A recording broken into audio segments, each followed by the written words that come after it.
So what's your message? What does, for someone who's just coming to learn about quantum energy, to learn about themselves, looking to have a bit more understanding about themselves, what is the message in the book?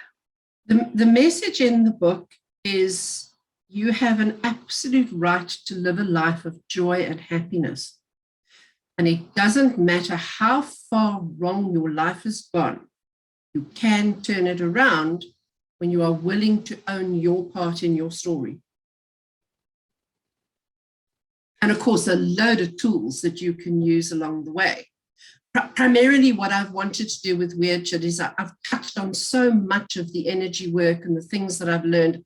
I mean, I've done thousands of courses and read all the books and done all the podcasts, and they all say the same thing with variations, obviously, because everyone teaches what they know differently. But when you break it all down to the bare bones, they're saying exactly what Albert Einstein told us. Right. Everything is energy, and everything exists in relation to everything else.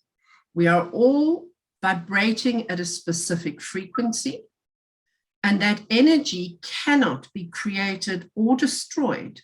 It can only be changed. Right. How? Yes.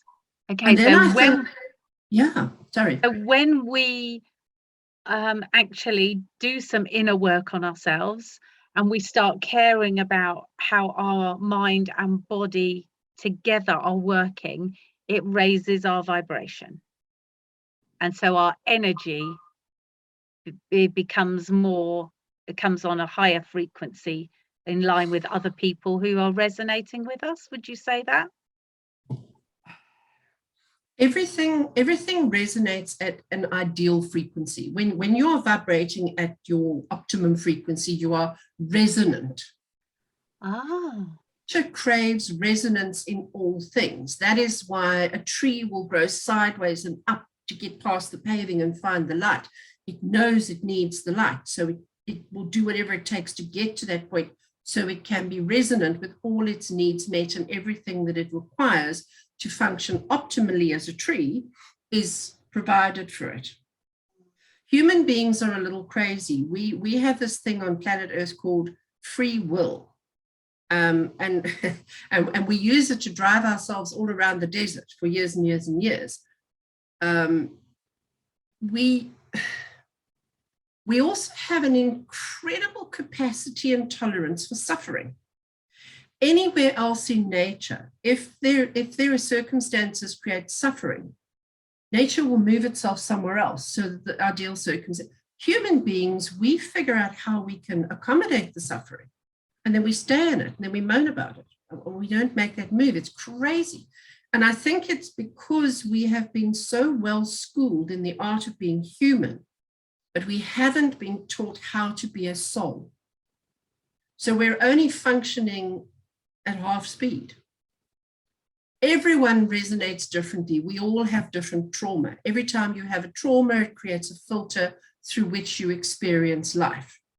So if I say to 100 people, I want you to visualize yourself sitting under a tree, not one person will have the same tree, because the filters of their own experience will give them the specific tree of their choice.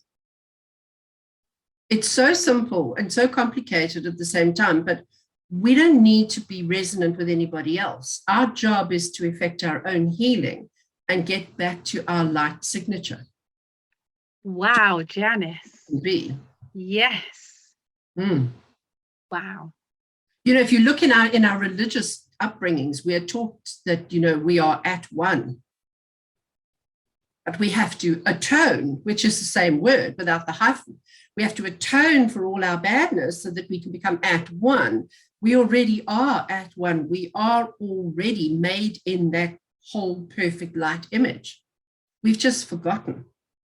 And we need to find our way back to that light.